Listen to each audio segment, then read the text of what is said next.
하나님의 축복으로 충만하기를 원하시지요. 이것은 하나님이 우리 인생을 지으시고 그들에게 복을 주시는 말씀이기 때문입니다. 창세기에서 하나님은 자기 형상, 자기 형상대로 사람을 지으시고 그들에게 복을 주시면서 말씀하시기를 생육하고 번성하고 땅에 충만하라, 땅을 정복하라, 그리고 이 땅에 있는 모든 생명체들을 다스려라. 생육, 번성, 충만, 그리고 정복, 다스려라 하신 말씀이기 때문입니다. 동물이 무서우면 동물에게 다스림을 받는 겁니다. 동물도 다스리고 어조도 다스리고 새도 다스리고 전체를 다스리는 것입니다. 그게 축복입니다. 충만한 삶이란 영적으로, 관계적으로, 내적으로, 물질적으로, 그리고 하나님의 축복으로 풍요로운 삶을 말합니다. 하나님께서 우리가 이러한 충만한 삶을 살기를 원하십니다. 그러나 이 충만한 축복은 저절로 오는 것이 아닙니다. 거기에 대한 우리에게 결정권이 있어야 된다는 거예요. 매사에 바른 결정을 해야 된다고 말씀을 드렸어요. 지혜로운 사람들의 의견을 구하고, 그리고 성령의 인도를 받으며, 그리고 하나님 말씀에 아멘, 예 하고 순종하는 것이 바른 결정이라고 말씀을 드렸습니다. 그리고 두 번째 주에는 대인관계, 왜냐하면 하나님을 사랑하고 사람을 사랑하도록 우리를 지으셨기 때문에 대인관계를 잘하는 사람이 하나님의 축복으로 충만한 삶을 살아갈 수가 있기 때문입니다. 그냥 사람은 무조건적으로 사랑해 주는 것입니다. 어렵죠. 그러니까 어렵지만 그 어려운 것을 하면 하나님의 축복으로 충만해지는 거예요. 사람을 사랑하는 거예요. 사람들이 이해할 수 있는 방법으로 사랑해 주는 것입니다. 그러나 우리의 힘으로는 사랑할 수 없으니까 하나님이 공급하는 힘과 하나님의 능력을 공급받아가면서 살아가는 거예요. 예수님이 내가 너희를 사랑한 것 같이 너희도 서로 사랑하라고 하나님의 사랑을 공급받고 그 경험으로 사람을 사랑하는 것입니다. 그러나 사람이 살다 보면 대인관계에 마찰이 생기는 것입니다. 부딪힌다는 거예요. 안 부딪히고 살아가면 좋지만 그러나 부딪히는 거예요. 부딪히지 않고 살아가는 사람이 어디 있습니다. 그때에 마찰하고 부딪혔을 때 먼저 사과하는 거예요. 어디 여러분 어떻게 하는가 두고 보자, 그리고 끝까지 기다리고 내 존심을 세우고 삽니까? 아니면 먼저 사과하는 겁니까? 그리고 하루 저녁을 지나가지 말라고 지체하지 말라는 거예요.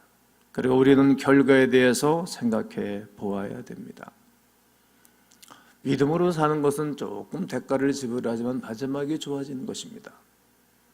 그리고 바르게 정직하게 살면 그때는 조금 힘이 들고 역겨울 때도 있지만 마지막이 좋아지는 거예요. 결과를 늘 생각하고 살아가는 것이 하나님의 축복으로 충만한 삶을 살아가는 길입니다. 그러나 하나님께서 주시는 충만함은 저절로 오는 것이 아니고 우리가 하나님께서 주시는 충만함을 경험하기 위해서 해야 할 것들이 있습니다. 그 중에 하나가 오늘 정리할 긍정적 태도입니다. 따라해 보실까요? 긍정적 태도. 오늘 마지막 4편의 설교의 결론이라고도 말씀을 드릴 수 있습니다.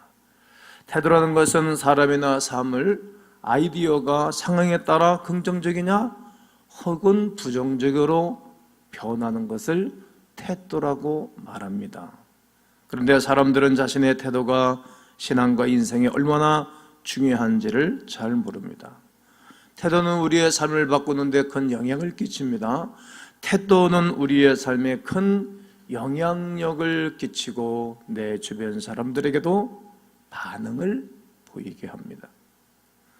우리의 태도가 축복된 결혼 생활을 할 것인가 아니면 어려운 결정을 하게 될 것인가를 결정짓게 됩니다. 우리의 태도가 승진될 것이냐, 아니면 직장생활에서 해고를 당할 것인가? 우리의 태도가 기쁨의 생활을 하게 될 것인가, 아니면 우울함에 빠질 것인가를 결정합니다.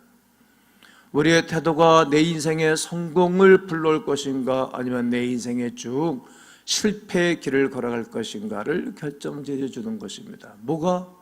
태도가 말이죠. 한 동네 아주 무서운 할아버지가 있었습니다. 어느 날 그 할아버지가 나무 아래에서 주무시는 것을 보고 무서운 할아버지니까 동네 아이들이 오래 캐캐 묵은 된장을 코 밑다가 발라놨습니다. 자고 나서 일어나더니 이 나무가, 느티나무가 썩었어. 그러더니 당신 친구 집에를 갔습니다. 친구 집에 가더니 또 면서 왔더니 내 친구 집이 썩었어. 썩어버렸어. 자기 집에를 돌아가 봤습니다. 야, 우리 집안도 썩었어. 이렇게 소리를 쳤던 것입니다. 문제는 동네에 있지 않고 집에 있지 않고 자기 자신에게 있는 거였습니다. 자기 코 밑에 썩은 된장이 발라져 있기 때문에 어디를 가도 썩은 냄새가 난 것입니다. 어떤 사람은 썩은 된장과 같은 태도를 가지고 살아갑니다. 문제는 그 사람이나 환경이나 그런 것들이 아니라 곧 문제는 바로 그 사람의 태도입니다. 우리의 잘못된 태도는 지난주에도 소개했습니다만 거짓말, 미움, 급한 성격, 비방, 반항, 교만, 화, 이런 것들이 잘못된 태도라고 성경은 지적해주고 있습니다. 우리가 가지고 있는 태도 중에는 썩은 된장과 같은 태도들이 있죠. 그것들이 무슨 어떤 것들입니까? 비관적 생각. 따라해 보셔요. 비관적 생각. 비관적인 생각이란 환경이나 사람들에 대하여 부정적인 것을 생각하는 거예요. 저 사람은 틀렸어. 하는 행동 거지가 틀렸고 저 사람 사고방식이 틀렸어. 이렇게 잘못된 것을 생각하고 잘못된 것을 강조하는 것, 이것이 비관적인 생각이에요. 사람을 바라볼 때도 이게 좋은 것을 바라볼 줄 알아야 되는 거잖아요. 안 좋은 것을 바라본다고. 그런 것만 꺼집어내는 사람들이 있어요. 그런 사람들은 하나님의 축복으로 충만한 삶을 살아갈 수가 없어요. 왜요? 태도가, 그는 실패적인 인생을 살아갈 수밖에 없는 태도를 가지고 살고 있기 때문이죠. 다른 사람들에 대하여 항상 불평하고 다른 사람들에 대하여 항상 비난의 말을 하는 사람들입니다. 둘째는 분노입니다. 다른 사람들이 당한 상황에 대하여 적대적으로 반응하는 것입니다. 늘 적대적이에요. 다른 사람들이 자신이 원하지 않는 것을 하면 분노하고 자기의 가는 길에 합력하지 않아서 분노를 해요. 자기의 생각과 다른다고 해서 또 분노를 일으키곤 합니다. 우리는 다양하고 복잡한 세상 살면서 다양성을 인정할 줄 알아야 됩니다. 하늘에서 내리는 눈의 입체가 다 다르다는 거예요.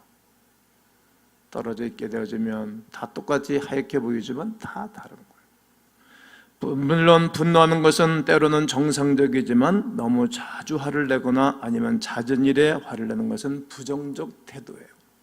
대인관계에 있어서 이웃과의 관계 속에서 부정적인 태도를 가지고 살아가는 사람은 성공하기에 부적절한 행동이라는 것입니다. 또 하나는 걱정이에요. 성경은 두려워하지 말라 이렇게 말해요. 걱정 없는 사람이 누가 있겠어요? 두려워하지 말아라, 놀라지 말아라, 난 너의 하나님의 대민이라고 이사야 41장 10절 말씀을 합니다. 제가 제일 좋아하는 성경 구절이기도 합니다. 성경에서 계속 두려워하지 말라고 말해주는 것은 우리에게는 두려워하는 경향이 있다는 거예요. 여호수아 1장에서도 역시, 모세에게도 역시, 삼손에게도 역시 하나님이 다 두려워하지 말라 그랬죠. 왜요? 두려워하는 경향이 누구에게든 있기 때문에 그래요. 저도 있어요. 두려움은 미래의 불확실성에서 오는 걱정이기 때문이죠. 내가 직장을 잃어버리면 어떡하나? 우리 아이들이 잘못되면 어떡하지? 저러다가 그냥 홀로 살다가 인생 마치는 거 아닌가? 이러다가 나 손자도 구경하지 못하고 사는 거 아닌가? 뭐 이런 걱정들이 늘 앞서요. 교통사고 나가면 어떠지? 우리 아이들이 잘못되면 어떡하나? 내 노후는 어떻게 내 인생을 살까? 도둑이 들면 어떡하지? 우리는 전혀 일어나지도 않을 일들에 대해서 염려하고 불안해하고 걱정하고 살아가요. 설문조사 결과를 보니까 우리가 걱정하는 92%의 일들은 우리의 삶에 전혀 나타나거나 일어나지 않았다는 사실입니다. 통계입니다. 그런데 많은 사람들이 일어나지도 않은 일들에 대해서 걱정을 하면서 삽니다. 우리들에게 이런 부정적 태도들이 있습니다. 저는 이 찬양을 한때 많이 불렀어요. 하늘이 무너져도 걱정하지 마세요. 믿음을 가지세요. 이 찬송 말이에요. 하늘이 무너져도 걱정하지 마시라. 살아날 길이 있어요. 늘 인류는 늘 불안의 도가니로 흔들어놔서요. 우리는 이런 부정적 태도들에서 어떻게 해방될 수 있겠습니까? 우리의 태도는 마치 텔레비전을 보는 것과도 같습니다. 텔레비전을 보다가 재미가 없으면 채널을 바꾸잖아요. 이처럼 우리의 부정적 태도의 채널에서 여러분과 제가 긍정적인 채널로 바꾸기를 주의 이름으로 권면합니다. 바꾸는 거야. 바꾸는 거예요. 인생은 바꾸는 지혜가 없으면 행복하지가 않아. 제 자신을 계속 바꾼다고 나는. 지금도 나는 공부합니다. 지금도 훈련합니다. 이게 계속 나에게도 긍정적인 언어를 사용하는 거예요. 긍정적인 태도를 보이는 거예요. 아주 중요해요.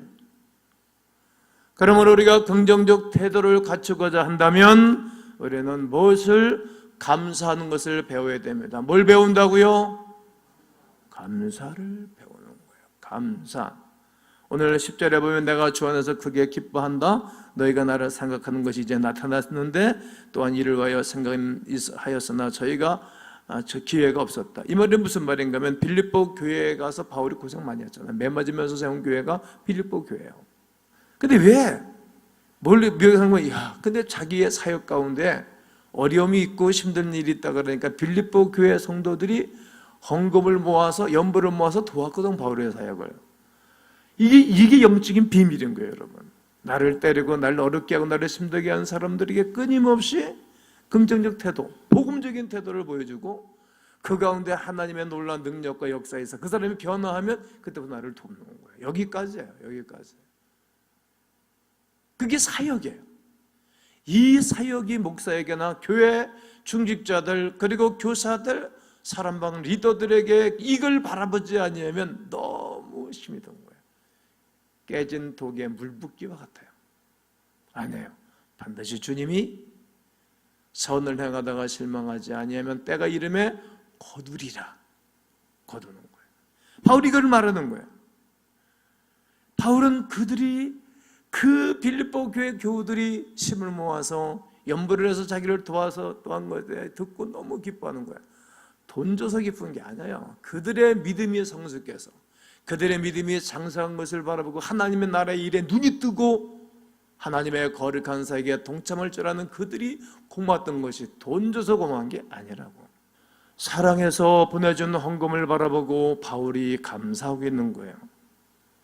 감옥에 갇혀있는 처지지만 그는 감사의 태도를 버리지 않았습니다. 참다운 감사는 하나님의 축복을 받아 하나님께 감사하는 것입니다. 감사하는 거야. 감사할 것이 얼마나 많이 있는지 몰라요. 고마움을 표현하는 것입니다. 다음 주는 우리 교회 맥주 감사주일이 아니겠어요? 6개월 동안 지켜주시고 은혜주신 그 하나님 앞에 감사하는 거예요.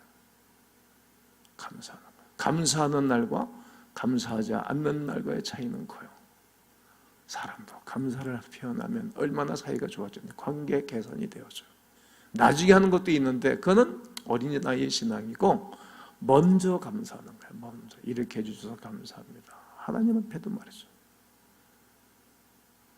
왜요? 하나님은 감사를 받기를 원하시기 때문에 그러하죠. 감사의 주체가 하나님이시기 때문에 그러합니다. 하나님의 인류를 그렇게 지으셨기 때문에 그러하고, 감사하는 자에게 하나님이 시선을 거기에 집중하기 때문에 그런 것입니다. 감사는 우리가 어떤 상황에 있는 것과 상관없이 드려져야 하는 것입니다. 그래서 바울은 어떤 상황 속에서도 감사하는 것을 배웠고 감사가 훈련이 됐던 신앙의 선진입니다. 바울은 이렇게 말합니다. 범사에 감사하라고. 이것이 그리스도 예수 안에서 너희를 향하신 하나님의 뜻이라고 데살로니가전서 5장 18절은 말합니다. 우리는 모든 것이 잘 될 때만 하는 것이 아니라 어렵고 힘든 환경 가운데서도 먼저 감사하는 것입니다. 그때 깨달아지고 찾아오는 은혜는 감격입니다. 수없이 많은 경험을 하곤 합니다. 시종일관 범사에 감사하는 것입니다. 바울은 이와 같은 생각을 에베소서 5장 20절에서도 반복적으로 말하고 있는 것을 보게 됩니다. 범사에 우리 주 예수 그리스도의 이름으로 항상 아버지 하나님께 감사하며, 범사에 우리 주 예수 그리스도의 이름으로 항상 아버지 하나님께 감사하며 라고 말합니다. 그런데 하나님께서는 우리가 감사함보다 불평하는 것을 더 많이 듣고 계시죠. 제가 성도들을 보면 훈련된 분들은 감사를 더 많이 하죠. 그러나 훈련되지 않은 분들은 감사가 거의 없죠. 감사. 예수를 믿는 그리스도인들이 감사하는 것보다 불평하는 것이 더 많이 한답니다. 하나님께 감사하지 않는 것은 우리는 이미 받은 축복들에 대하여 생각해보지 않기 때문에 그러합니다. 하나님 우리에게 이미 축복한 것들을 생각해보면 늘 감사할 것밖에 없을 것입니다. 감사하지 않으면 우리가 함께 있는 사람들의 가치를 모릅니다. 옆에 함께 있는 사람들의 가치가 얼마나 귀합니까? 함께하고 있는 사람의 가치, 한 사람에 대한 철학, 얼마나 귀한 것인지 모릅니다. 감사하지 않으면 우리가 지니고 있는 물건의 가치도 모릅니다. 하나님께 여러 가지 축복을 받았더라도 우리가 감사하지 아니하고 산다면 하나님 우리에게 주신 모든 것들을 즐길 줄을 모르는 것입니다. 그래서 무엇을 가지고 있는 것보다 더 중요한 것은 우리가 가지고 있는 것들에 대하여 얼마나 감사하는가 하는 것입니다. 우리가 가지고 있는 것들에 대해 얼마나 감사하고 있는가, 소유하고 있는 것들에 대하여, 하나님 주신 축복에 대해서 감사하고 있는가. 한 잔의 물의 가치가 얼마입니까? 수영장에 때면 한 잔의 물은 아무런 가치가 없을 거예요. 그러나 사막에 가면 한 컵의 물은 엄청난 가치가 있을 것입니다. 그럽니다. 그래서 우리는 감사하는 것을 배워야 됩니다. 여러분, 오늘 여러분과 제가 계속 여러 번 강대성에 말했습니다만 우리의 손이 말이에요. 내가 손을 향해서도 감사합니다, 감사. 그러면 이게 손이 얼마나 파워가 들어가는지 몰라. 감사합니다. 그러나 아이 짜증나, 저런 못된 인간, 힘없어. 그 손이 파워가 없습니다. 여러분 한번 해보십시오. 내 몸이 반응을 이렇게 보여요. 감사하는 것을 배워야 되는 거예요.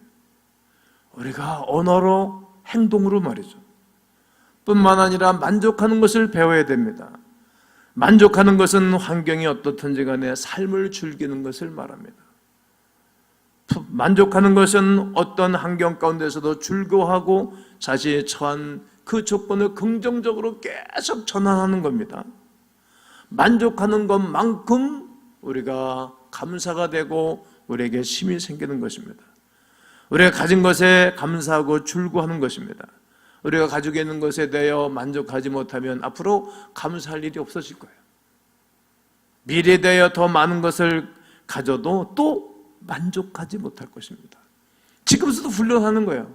감사하고 만족하고 즐거워하는 것입니다. 그래 행복해요. 만족하지 못하는 것은 상황과 조건이 아니라 우리의 태도이지요. 바울은 만족하는 비결을 배웠다라고 고백하고 있습니다. 이것은 우리가 나이가 들었다고 저절로 생기는 것이 아니라는 것을 말합니다. 이것은 우리가 배워야 생기는 것입니다. 배워야 생기는 거예요. 이게 훈련하는 거예요. 어느하게 되면 좌절로 되는 것입니다. 긍정적인 태도를 갖추기 위하여 감사와 만족을 더하여 우리는 믿음으로 살아가는 것을 배워야 됩니다. 따라해 보실까요? 믿음으로 살아가는 것을 배워야 됩니다. 믿음으로 살아가는 것을 배워야 됩니다. 배우는 거예요. 오늘 본문 13절에 내게 능력 주시는 자 안에서 내가 모든 것을 할 수 있다라고 말합니다. 아무것도 나는 할 수 없다 말하지 않았습니다. 나는 어떤 것을 할 수 있고 어떤 것을 할 수 없다라고 말하지도 않았습니다. 나는 내 힘으로 모든 것을 할 수 있다라고도 말하지 않았어요. 나는 내 하나님 나에게 능력 주시는 자 안에서 내가 모든 것을 할 수 있다라고 말했어요. 내가 주체가 아니라 하나님이 주체인 거예요. 내가 시작이 아니라 하나님이 시작인 것입니다. 여러분과 제가 믿음의 태도는 여러분과 이렇게 한번 고백하면 좋겠어요. 제가 믿음의 태도는 그러면 여러분들이 자막에 뜨는 거 뒤를 읽으면 되겠어요. 믿음의 태도는 다시요. 믿음의 태도는 믿음의 태도는 믿음의 태도는 믿음의 태도는 여러분 기대하는 것들을 위해 주님이 좋은 것으로 채워주실 것입니다. 믿음으로 사는 사람은 모든 것이 불가능하게 보일 때에도 가능한 것을 보는 능력이 있어요. 지금은 힘들어요. 지금은 안 보여요. 그러나 좋아질 것을 바라보는 힘이 있는 거예요. 지혜로운 사람은 내 잔이 넘치나이다 이렇게 말해요. 그러나 비관적인 사람은 내 잔이 넘치기 때문에 걱정을 해요. 하나님 주신 축복이 막 이것 때문에 걱정해요. 그것 때문에 또 화근이 된다는 말이에요. 항상 여러분과 제가 좋은 것을 바라볼 줄 아는 지혜가 있기를 간절히 원합니다. 부정적 사람들의 비판적인 태도는 자신뿐만 아니라 주위에 있는 사람들에게도 악영향을 끼칩니다. 이런 바이러스를 없애기 위해 우리는 바이러스를 죽이는 프로그램을 작동시키셔야 됩니다. 잘못된 바이러스를 죽이는 작동시키는 힘이 무엇입니까? 회개라는 거예요. 회개. 잘못된 태도, 잘못된 생각을 회개하는 거예요. 회개라는 단어는 헬라어에서 생각을 고친다라는 뜻이 있어요. 따라 보실까요? 생각을 고친다. 우리는 생각을 다르게 하는 거예요. 생각을 또 고쳐야 돼요. 태도를 고치기에 우리는 다르게 생각하고 행동해야 됩니다. 올해 제자가 그런 설교를 했어요. 육사생들은 강의실에서 공부를 할 때마다 바른 자세를 하고 엉덩이를 뒤에 붙이고 의자 뒤에다가 대지 않는다는 거예요. 그리고 피아노를 칠 때 손을 이렇게 딱 들면 이렇게 결혼 잡는 것처럼 되잖아요. 그게 최고의 피아노를 칠 때 좋은 자세예요. 이걸 들어 올렸다 그대로 무릎 위에 올려놓는 거예요. 그게 최고의 좋은 자세예요. 그럼 몸도 틀어지지 않고 좋을 거예요. 생각, 자세가 달라야 되는 것입니다. 나는 여러분과 제가 하나님의 축복으로 충만하라 오늘 설교의 마지막 설교 긍정적 태도예요. 생각과 예술과 행동과 마음 말이죠. 감사하는 것을 배우고 만족하는 것을 배우며 믿음으로 살아가는 것을 여러분 가운데 적용시키기를 바랍니다. 예수님은 대인관계에 있어서 아주 긍정적이셨어요. 세리, 창기의 친구로 지내셨어요. 수가성 여인, 현장에서 붙잡힌 가나바다 잡힌 여인도 자유를 주셨어요. 그리고 사람들이 다 싫어하는 삭개오도 그는 품으셨어요. 그것이 주님의 긍정적인 태도예요. 대인관계에 있어서 긍정적 태도를 갖춤으로 우리 주 예수 그리스도의 충만한 축복으로 함께하는 우리 6월 한 달 평생이 되시기를 주의 이름으로 축원합니다.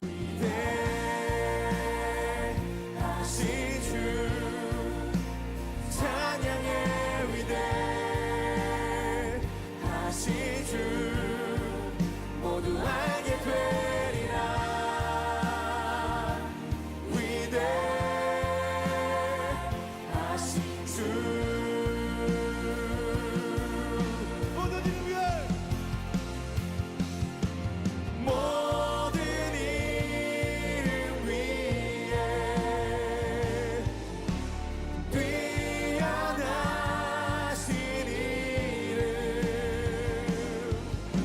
나타나